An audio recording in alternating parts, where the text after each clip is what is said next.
പ്രിയപ്പെട്ടവരെ, കർത്താവായ യേശുവിന്റെ 2021 വർഷങ്ങൾക്ക് മുമ്പുള്ള ഒന്നാമത്തെ വരവിനെയാണ് ലോകമെമ്പാടും ക്രിസ്മസായി ആഘോഷിക്കുന്നതെങ്കിൽ അതിന്റെ 6 ഇരട്ടി പ്രവചനമുള്ള കർത്താവിന്റെ രണ്ടാമത്തെ വരവിനെ ഒടുവിലത്തെ ക്രിസ്മസ് എന്ന് വിളിക്കുന്നതിൽ തെറ്റില്ല. ഞാൻ നിങ്ങളോട് പറഞ്ഞു, ഒന്നാമത്തെ ക്രിസ്മസും രണ്ടാമത്തെ ക്രിസ്മസും തമ്മിൽ 4 സിമിലാരിറ്റീസ് ഉണ്ട്. 4 പ്രകടമായിരിക്കുന്ന താരതമ്യങ്ങളുണ്ട്. അതിലൊന്ന് ഫോർടോൾഡ് പ്രോഫസീസ് ആണ്. കർത്താവായ യേശുവിന്റെ വരവിനെ സംബന്ധിച്ച് താൻ എവിടെ ജനിക്കുമെന്ന്, എങ്ങനെ ജീവിക്കുമെന്ന്, തന്റെ ശുശ്രൂഷകൾ എന്താണെന്ന് ദൈവവചനത്തിൽ അനേക പ്രവചനങ്ങളുണ്ട്. ബെത്ലഹേം എഫ്രാത്ത, എവിടെ ജനിക്കും, കന്യക ഗർഭം ധരിച്ചൊരു പുത്രനെ പ്രസവിക്കും. യെശയ്യാവിന്റെ പുസ്തകം. അവൻ നിത്യപിതാവ്, സമാധാന പ്രഭു, വീരനാം ദൈവം, ആധിപത്യം അവന്റെ തോളിലിരിക്കും. തന്റെ ശുശ്രൂഷയെന്ത്? ദൈവവചനത്തിൽ അനേക പ്രവചനങ്ങളുണ്ട്. എന്നാൽ അതിന്റെ 6 ഇരട്ടി പ്രാവശ്യം താൻ എങ്ങനെ രണ്ടാമത് വരും, അനേക പ്രവചനങ്ങളുണ്ട്. 6 ഇരട്ടി പ്രവചനങ്ങൾ. ഒന്നാമത്തെ പ്രവചനം അതുപോലെ നിവൃത്തിയായെങ്കിൽ രണ്ടാമത്തെ പ്രവചനവും അതുപോലെ നിവൃത്തിയാകും. രണ്ടാമത്തെ സിമിലാരിറ്റി എന്ന് പറയുന്നത് ഇതൊരു സാങ്കല്പികമായിരിക്കുന്ന ഒരു കെട്ടുകഥയല്ല, മറിച്ച് ലോക ചരിത്രത്തെ തന്നെ AD എന്നും BC എന്നും രണ്ടായി തിരിച്ച് കാലസമ്പൂർണതയിൽ കന്യകയിൽ ഗർഭം ധരിച്ച് ഒരു മനുഷ്യനായി ഭൂമിയിലേക്ക് പറഞ്ഞു. Physical appearance of Jesus Christ. കർത്താവിന്റെ രണ്ടാമത്തെ വരവെങ്കിലും എന്ന് പറയുന്ന രണ്ടാമത്തെ ക്രിസ്മസിലും, ഹല്ലേലൂയ, പ്രിയപ്പെട്ടവരെ, ഫിസിക്കൽ അപ്പിയറൻസ് ഉണ്ടാകുമെന്ന്, അതാണ് രണ്ടാമത്തെ താരതമ്യം. മൂന്നാമത്തെ താരതമ്യം എന്ന് പറയുന്നത് ഇത് സംഭവിക്കുന്ന സ്ഥലത്തെ സംബന്ധിച്ചാണ്.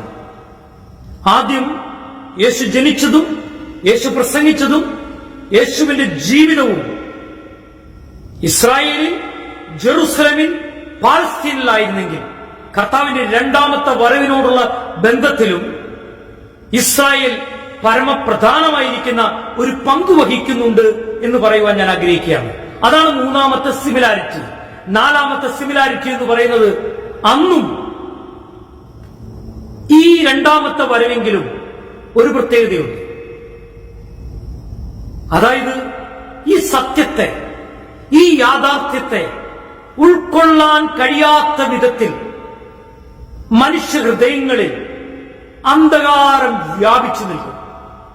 അന്നത്തെ ദൈവത്തിന്റെ സ്വന്തം ജനമായ ഇസ്രായേൽ ജനത്തിന് പോലും, പുരോഹിതന്മാർക്ക് പോലും, ന്യായപ്രമാണികൾക്ക് പോലും, ഫരിസയർക്ക് പോലും, അവിടുത്തെ അധികാരികൾക്ക് പോലും മനസ്സിലായില്ല എന്നുള്ളതാണ് സത്യം. ഇന്നും മനസ്സിലാക്കാത്തൊരു തലമുറ എന്തിനോ പിറകെ പോയിക്കൊണ്ടിരിക്കുകയാണ്. എന്നാൽ ഇപ്പോൾ ഞാൻ നിങ്ങളോട് പറയുവാൻ ആഗ്രഹിക്കുന്നത് താരതമ്യങ്ങളെ കുറിച്ചല്ല, മറിച്ച് ഞാൻ പറയാൻ ആഗ്രഹിക്കുന്നത് ഒന്നാമത്തെ ക്രിസ്മസും ഒടുവിലത്തെ ക്രിസ്മസും തമ്മിൽ പ്രകടമായ 5 വ്യത്യാസങ്ങളുണ്ട്. ഹല്ലേലൂയ. എന്നെ കേൾക്കുന്ന പ്രിയപ്പെട്ടവരെ, 5 വ്യത്യാസങ്ങൾ. എന്താണവ എന്ന് പറഞ്ഞാൽ, ഇന്നേക്ക് 2021 വർഷങ്ങൾക്ക് മുമ്പ് കർത്താവായ യേശു ഭൂമിയിലേക്ക് പിറന്നപ്പോൾ താൻ ഉണ്ണിയേശുവായിട്ടാണ് പിറന്നത്. എന്ന് പറഞ്ഞാൽ യേശു ക്രിസ്തുവിന്റെ, ഉണ്ണിയേശുവിന്റെ വീക്ക്നെസ് ആൻഡ് മീക്ക്നെസ് നമുക്കവിടെ കാണുവാനായിട്ട് കഴിയും. ഒരു പുൽത്തൊട്ടിയിൽ കിടക്കുന്ന യേശു, ഒരു കാലിത്തൊഴുത്തിൽ കിടത്തിയ അനുഭവം. പ്രിയപ്പെട്ടവരെ, ഒരു തച്ചന്റെ മകനായി അറിയപ്പെട്ട യേശു. പ്രിയപ്പെട്ടവരെ, എന്നാൽ രണ്ടാമത്തെ ക്രിസ്മസ് അങ്ങനെയല്ല. അതിന്റെ പ്രത്യേകത എന്താ? താൻ രണ്ടാമത് വരുന്നത് ഒരു വീക്ക്നെസ്സിലുമല്ല, ഒരു മീക്ക്നെസ്സിലുമല്ല.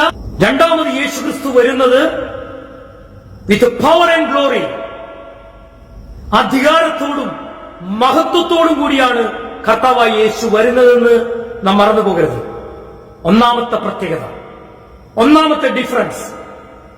ആദ്യം ഭൂമിയിലേക്ക് വന്നത് ബലഹീനതയിലും ആ സൗമ്യതയിലും താഴ്മയിലുമാണെങ്കിൽ, രണ്ടാമത് വരുന്നത് അധികാരത്തോടും മഹത്വത്തോടും കൂടിയേ ആണ് എന്നുള്ളതാണ് ഒന്നാമത്തെ ഡിഫറൻസ്. രണ്ടാമത്തെ ഡിഫറൻസ്, രണ്ടാമത്തെ വ്യത്യസ്തമായ അനുഭവം, കർത്താവായ യേശു ഇന്നേക്ക് 2021 വർഷങ്ങൾക്ക് മുമ്പ് ഈ ഭൂമിയിൽ പിറന്നപ്പോൾ അത് ഒരു അനേകർ അറിഞ്ഞു എന്നെനിക്ക് തോന്നുന്നില്ല. ആട്ടിടയന്മാരോട് ദൈവത്തിന്റെ ദൂതന്മാർ പറഞ്ഞു,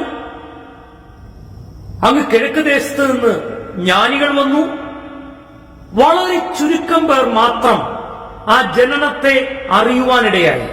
എന്ന് പറഞ്ഞാൽ ഒരു രഹസ്യമായിരിക്കുന്ന ഒരനുഭവമായിരുന്നു ഒന്നാമത്തെ ക്രിസ്മസ് എങ്കിൽ, രണ്ടാമത്തെ യേശു ക്രിസ്തുവിന്റെ ഈ ഭൂമിയിലേക്കുള്ള വരവെന്ന് പറയുന്നത് ഒരു രഹസ്യത്തിലുള്ള വരവല്ല, മറിച്ച് അത് പരസ്യമായിരിക്കുന്ന, ഒരു പബ്ലിക്കായിരിക്കുന്ന, സകലരും അറിയുന്ന ഒരു മഹാസംഭവമത്രേ.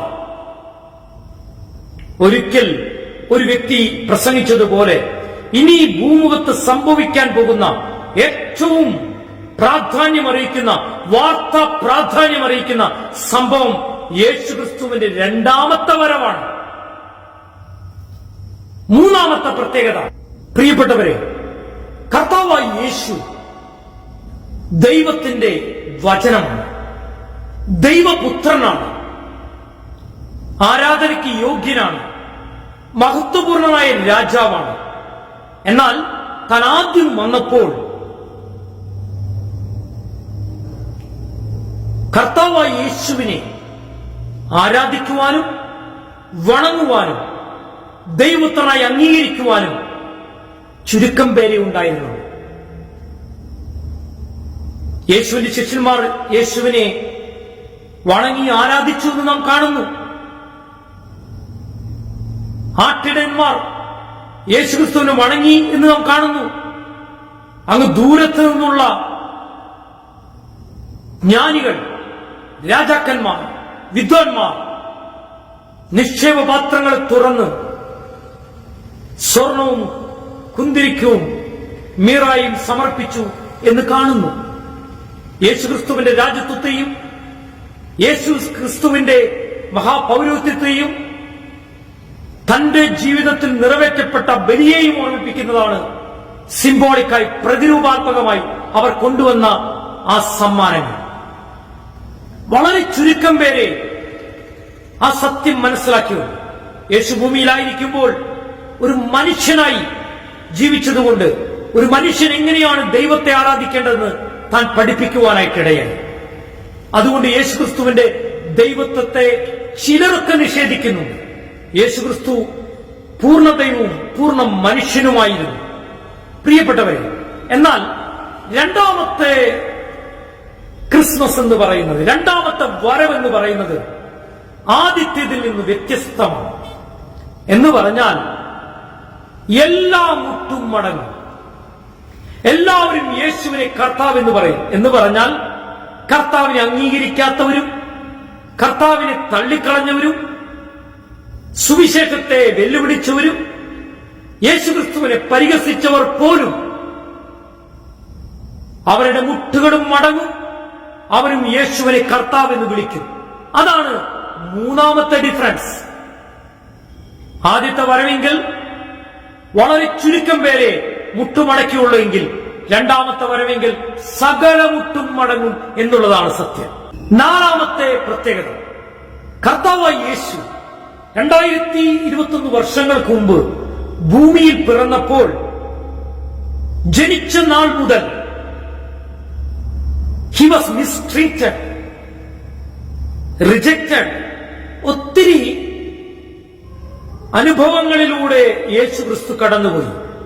എന്ന് പറഞ്ഞാൽ യഹൂദന്മാർ, യഹൂദ മതാനുസാരികൾ യേശുവിനെ കൊല്ലുവാൻ നോക്കി, തള്ളിയിടുവാൻ നോക്കി, പരിഹസിക്കുവാൻ നോക്കി.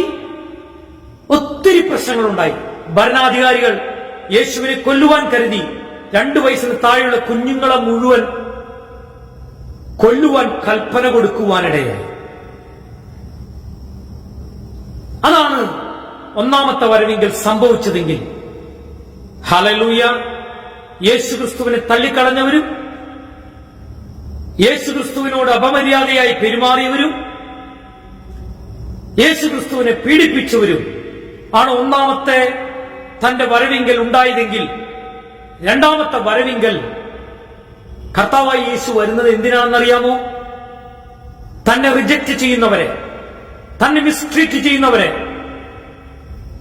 തന്നെ ഉപദ്രവിക്കുന്നവരെ വിധിക്കുവാനാണ് താൻ വരുന്നത്.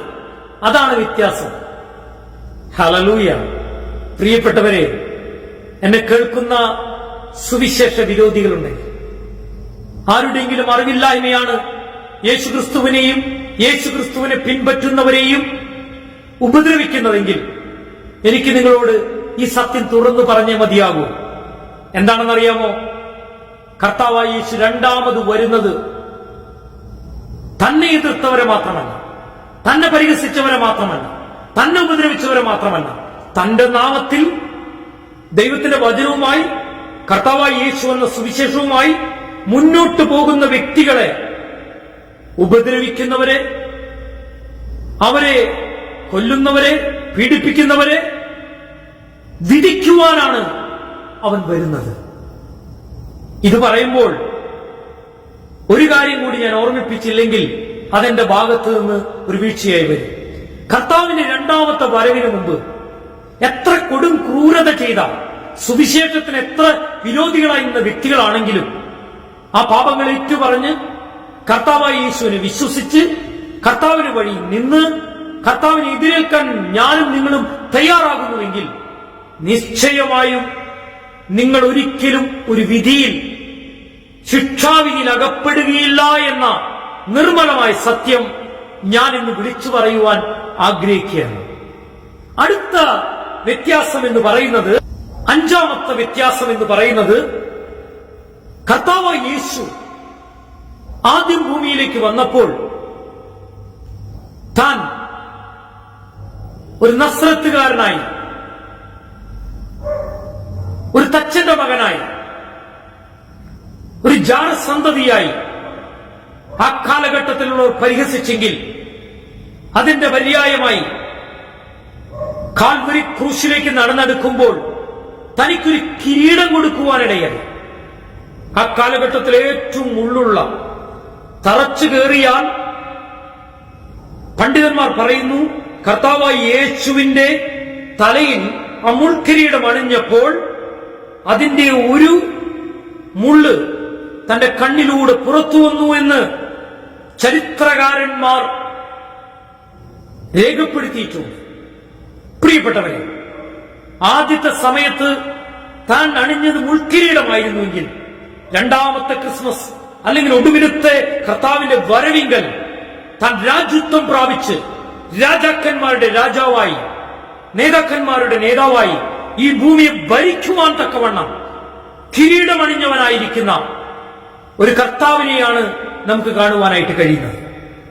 എന്നെ കേൾക്കുന്ന പ്രിയപ്പെട്ടവരെ, 4 താരതമ്യങ്ങളെ കുറിച്ച് ഞാൻ പറഞ്ഞു, 5 ഡിഫറൻസിനെ കുറിച്ചും പറഞ്ഞു. ആദ്യം വന്നതുപോലെ ബലഹീനതയിലും അതുപോലെ തന്നെ താഴ്മയിലുമല്ല കർത്താവ് വരുന്നത്.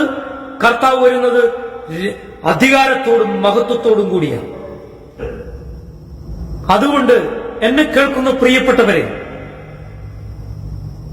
കർത്താവായ യേശുവിന്റെ രണ്ടാമത്തെ വരവ്, അതല്ലെങ്കിൽ ഒടുവിലത്തെ ക്രിസ്മസ്, ഏറ്റവും അടുത്തിരിക്കുന്ന ഒരു കാലഘട്ടത്തിൽ ആദ്യം വന്നത് ബലഹീനതയിലും ലാളിത്യത്തിലുമായിരുന്നെങ്കിൽ, താഴ്മയിലുമായിരുന്നെങ്കിൽ, രണ്ടാമത് വരുന്നത് പ്രിയപ്പെട്ടവരെ മഹത്വത്തിലും അധികാരത്തിലും, തന്നെ വിശ്വസിക്കാതെ പാപത്തിൽ മുഴുകുന്നവരെ മാനസാന്തരം അനുഭവിക്കാതെ, ദൈവകൃപ കണ്ടെത്താതെ ദൈവത്തിനെതിരെ മത്സരിക്കുന്നവരെ വിധിക്കുവാനുമാണ് എന്ന് മറന്നുപോകരുത്. കർത്താവിന്റെ ആ സ്നേഹം, ആ ദൈവത്തിന്റെ അളവറ്റ കൃപ, അതിനൊരു ബ്രാക്കറ്റ് പീരീഡ് ഉണ്ട്.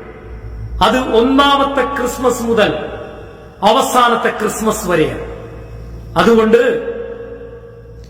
വളരെ സീരിയസ് ആയി പാപങ്ങൾ ഏറ്റുപറഞ്ഞ് കർത്താവിനെ രക്ഷകനായി സ്വീകരിച്ച്, ഒരു കാലിത്തൊഴുത്തിലല്ല കർത്താവ് ജനിക്കേണ്ടത്. ഇനി നമ്മുടെ ഹൃദയത്തിലാണ് കർത്താവ് ജനിക്കേണ്ടത്. നമ്മുടെ ഹൃദയത്തിലാണ് യേശുവിനെ കർത്താവായി അംഗീകരിക്കേണ്ടത്. അതിനായി ഹൃദയത്തെ ഒരുക്കുവാൻ, നിങ്ങളുടെ മനസ്സിനെ തുറക്കുവാൻ, പാപങ്ങൾ ഏറ്റുപറയുവാൻ, ആ രണ്ടാമത് വാനമേഘങ്ങളിൽ വരുന്നവനായ ആ കർത്താവിനെ എതിരേൽക്കുവാൻ ഞാൻ നിങ്ങളെ ആഹ്വാനം ചെയ്യുന്നു. നിങ്ങൾക്കെല്ലാവർക്കും പ്രത്യേകമായി കർത്താവായ യേശു ക്രിസ്തുവിന്റെ നാമത്തിലുള്ള ഭാവുകങ്ങൾ അർപ്പിക്കുന്നു. God bless you.